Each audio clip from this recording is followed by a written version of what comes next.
the real changes, buddy. What are you doing? Oh, it's not? No, come on, man. What do you think this is? Ah.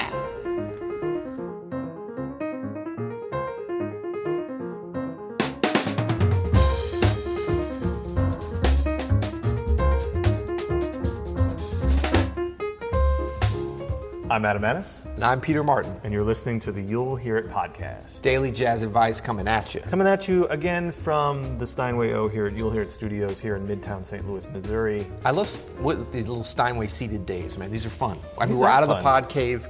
It's less musty over here than the pod cave. Yeah, weirdly, the pianists like being around a piano. It's odd. Yep. So we're back. We're back. And we're answering a user question. This is from one of our regular listeners, Mark in Vancouver, had asked about reharms. Nice. And I couldn't quite figure out if he wanted specific like recordings of reharms, but we're just going to talk about kind of our favorite reharm hacks. Maybe some simple things you can implement right away on your gigs, on your playing to help you kind of add a little sparkle. Yep. Add a little color. A little interest. Wake up the audience sometimes when Wake they're up the zoning audience. out. Like, what? Is that even legal? That's not a tonic.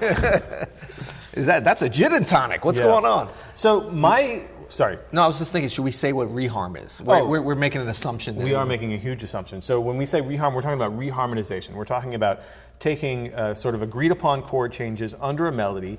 Agreed upon as in they were written by the composer. Agreed upon by us and the composer. And it's a two-way street. I mean, hey, honestly, most jazz standards everybody plays are already reharmed. They are, exactly. You know, they're not the original changes that you're playing. If you learned it from Miles's recording, it's definitely a reharm. Definitely a reharm. But you can take that even further, and there are some sort of some cliches and some hacks that we can do to reharm. So if you don't mind, I'll just get right into it. Get right into it. My very favorite reharm trick to do. My favorite reharm trick is at the last note of a standard. Usually standards end on the tonic, right? Where the melody ends on the one. Ba, ba, ba, ba, da, ba. Yeah. So if we're in the key of F, right? Ooh, but churchy. One of my favorite things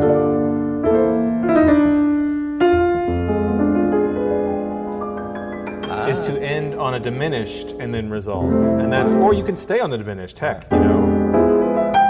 And you can do this anywhere, really, you know. You're not really going to mess up the bass player that much unless he lands on a major third. Like he should not be on a major. He or she should not be there. They should come back home. Right on the tonic that gives you the room really to do anything. But for some reason, you know, that diminished sound, it works really well when the melody is the tonic. It also works really well when the melody is the 7th or the 9th. So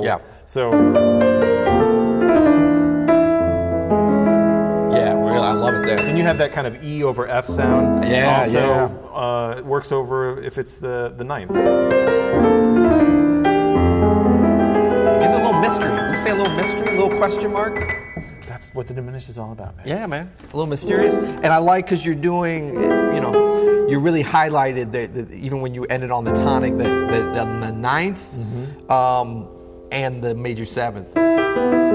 And that E major triad's kind of implicit in there, or complicit. There's a few triads, obviously. The E, there's D flat, F. Yep. And then, you know, it can either resolve as you, or it can just, depending on when you're playing it in the set, it could be a nice little question mark. And so we're kind of playing this as a ballad, but if you're really getting going on your solo, throwing this in at the end of a 2/5 can be super effective.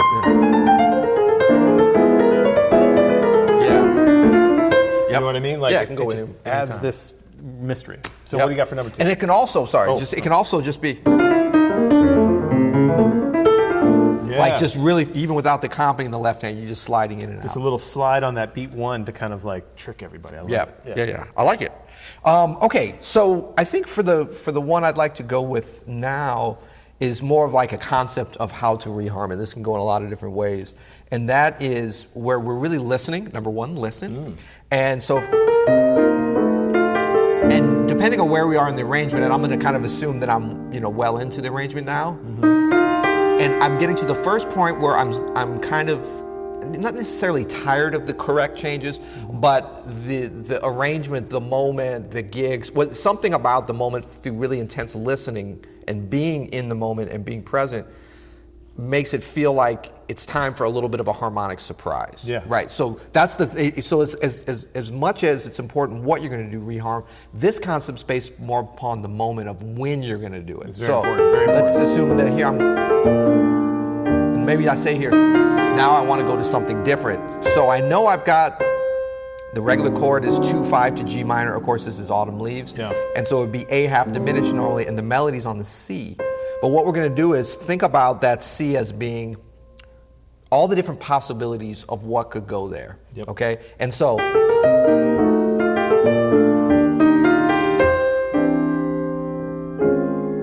there's going to be, I'm not always this calculating, but sometimes I am. I'm thinking about some tension and some resolution, but not in the sense of like we normally do it with like, alterations to a dominant and then resolving to a major that's already built in. This is more like the tension's going to be the fact that I don't go to the expected place. Right.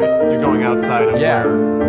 So the farther I go, so now this is almost like seeming like it's going to go somewhere else.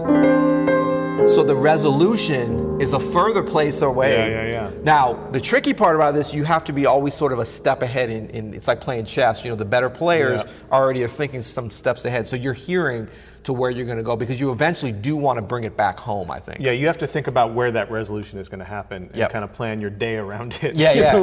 But the great thing about that is you don't have to be as calculating. You can kind of just pick things that you know or feel outside of that target. Yeah. Like I know this is going further and further. Like when you chose, this like resolution to F minor when you're really supposed to be going somewhere to G minor. That's so far out that it's like I know that's going to get. And you've got some time, especially with solo piano. You can take as long as you want to, but I think what you're saying, it really speaks to that point of when you do this is what's so important, not how the whole thing of like, well, I like to go, and I mean, to tell you the truth, I don't even know theoretically what this is. I can tell you so this is like a C2 over E to an E flat sus. So this is more based around that sound coming out of here. Yeah. And then I know that, I know what that sound is. And so now I got to find something to get to, the only thing in the head is like the G minor. So I'm like, so I might be. That's so cool. Yeah, you can delay it even more with all that.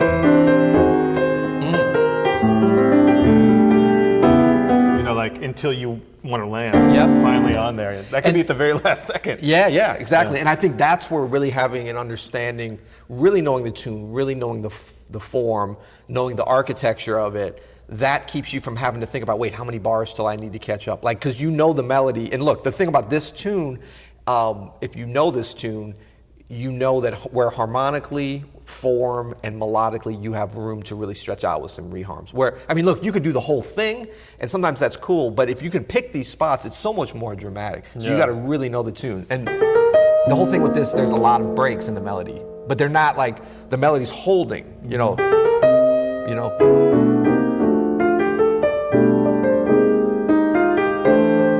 So you can kind of go crazy, knowing you have these different places, That's so good. Yeah.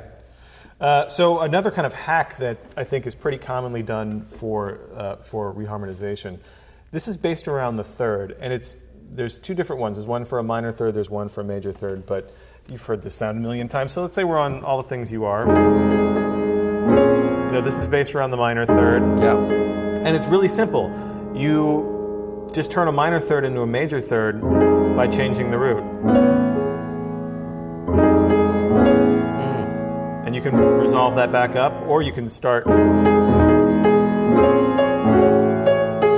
Now, once you get to a chord with a major third, like this E flat dominant, instead of so those minor third chords, those minor 7 chords, I was taking the root down 1/2 step. So I turned this F minor 7 into an E major 7, right? Same third and 7, different root and different fifth makes it a whole different chord. Same thing here, B flat minor 7 with the third in the melody. A major 7. Now when I get to the E flat dominant 7, which has a major third, it's the opposite. You take it up. You can even do a little 2/5 here if you want.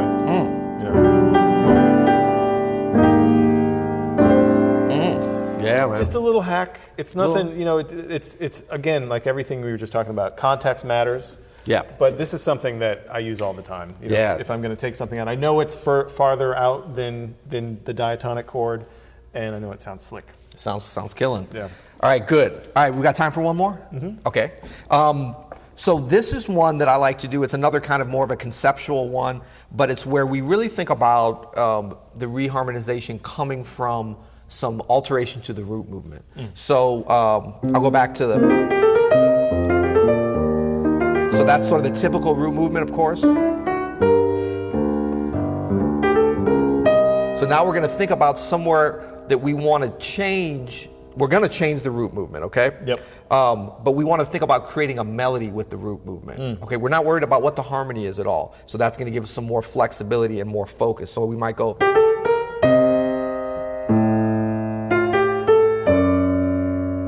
And then you're trying to kind of hear an outline, maybe. Yeah.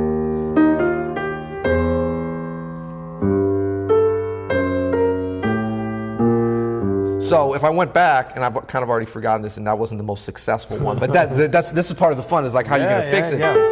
So I started out, I was already kind of hearing so that's C minor, and then we're going to A. We're going to go to A, what is that, flat 13, sharp 9. And then we go to G flat. Now we got a little challenge because we're at the raised 5th. But I want that, it's gonna have tension no matter what. So we could go same thing, flat 13, sharp 9. But I like that B flat triad over G flat. So we got.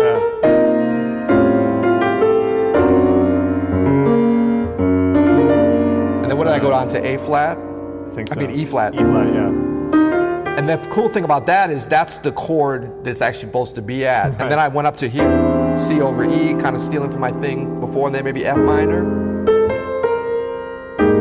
So you're, to kind of break it down, you're just doing kind of a 2-point counterpoint between the melody and the root, and then filling in whatever colors you want in between whatever you're hearing. This is a great way. This isn't something I think you would use in an improvisation with a group, but this is something you would use to create your own original arrangement of a standard. And I think it's super effective in that regard. Yeah, it really can be, and it's a great way to experiment with this. And what you can do is it allows you, like the better your melody is for your root movement that you're creating, the more leeway you have to really go crazy with changing up the harmony, because you can play stuff that even clashes. Because you've already got the regular melody, which everybody knows. Now you're creating another melody on there. So the inner things, like the cohesion of it, is the counterpoint. Yeah, that's the cohesion. Yeah, it's so funny, man. I was actually just using this to arrange a pop tune for this gig I have on Friday. We're doing Whitney Houston's "I Want to Dance with Someone." Oh yeah.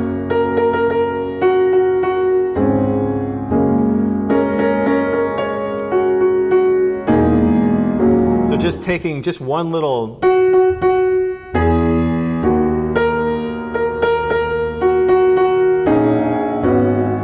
one little melody and root movement. I didn't change much in that. That's kind of the standard change, the regular changes, but just taking one melody and then doing a counterpoint with the root changes the whole vibe of the song. Yeah, man. Let me make a guess that the outro that you're doing a little bit.